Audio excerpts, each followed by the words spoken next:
Cyndi Lauper with True Colours. We're talking about the experiences of Ashley from Thurrock, and her experiences of a neonatal intensive care unit, also known as a NICU, and the support that's given to parents who unexpectedly find themselves in that situation where they can't work.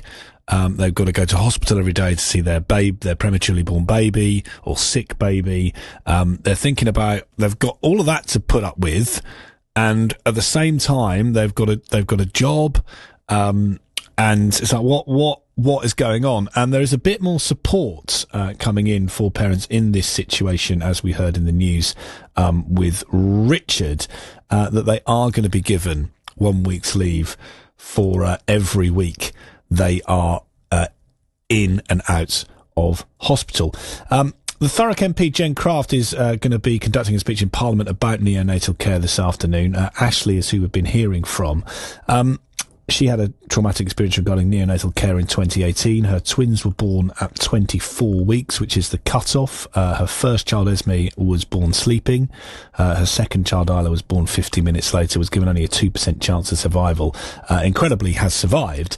And I asked Jen to react to Ashley's story first off. I was completely impressed with Ashley. I mean, you've heard her experience. You've heard what she's been through. I don't think any of us can really start to come to grips with what that would have been like in our heads. And then when you think you've turned this time, which must have been extremely stressful and anxious, and also that amount of grief that she's carrying, and turned it into this positive thing to make a difference and make change for people. I was really struck by her, and quite determined to help. And what do you want to see happen, Jem? What are you going to do with Ashley's experiences now you're an MP? What are you going to try and attempt to do? So I was really pleased to be able to talk about Ashley's experiences in the House yesterday. So the government brought forward statutory legislation to bring in neonatal care leave, which is one of the things that Ashley said that both Isla's Journey and bigger neonatal charities that people may have heard of, like Bliss and The Smallest Things, had been campaigning for.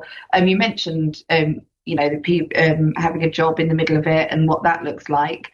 And for a lot of parents, if you can imagine, if your journey, your time in the NICU is 7 months, and your leave doesn't begin to cover that. You're worrying about, if I have to go back and forth from the hospital, am I going to lose my job? You have to make a decision about how much time you spend with this little baby that is extremely vulnerable, and you don't know if they're going to make it, and all of those questions. And the last thing you want in your mind is thinking, am I going to have a job at the end of all this to go back to? So the regulations yesterday, I thought, were a really, really good first step in starting to address some of that worry and concern, and to make life at a really difficult time a little bit easier. And I did mention some of the other things that when Ashley came to see me, she flagged up. So if you heard that Isla was transferred from Basildon to the Royal London. So a lot of sort of regional hospitals like Basildon, they can't cope with complex cases, so they'll transfer to a tertiary hospital like the Royal London or Gosh or Evelina, I know, are our sort of big ones that we go to. And that's quite a long way from Thurrock. That's quite a long way from where we live. And if you think, when you have a baby, if your baby isn't in a NICU, you're seeing them literally every single day, especially if you're a first time parent. It's life altering, it's completely new. And if your baby is in hospital, you're not an inpatient. So, you can't stay with them. You have to travel there and back every single day. There's a cost to that. It soon racks up. And you're not given things like, you're not given a meal if you're with your child in hospital. And it's not just the cost of that. It's things Ashley said about having to pop to the supermarket to get your necessities, your bits and bobs. And you have to leave your child's bed for a minute, and people don't want to do that. So one of the things I asked yesterday was for the minister to meet with us to hear some of these concerns, and particularly around the cost of travel, and if there's something that can be done to help parents to meet some of those costs. What do you think, Ashley, I'll just bring you in here, what do you think would be a a help, do you think, in the, of those things that Jen started to try and have a conversation about? I mean, a lot of the tertiary units do have accommodation attached to them, but they don't take into consideration, obviously, the cost of getting there and whether, we are able as a family to leave our homes, for example, like pets or other children. So that sometimes those things aren't possible. So I think travel is a massive impact on obviously financial health and mental health.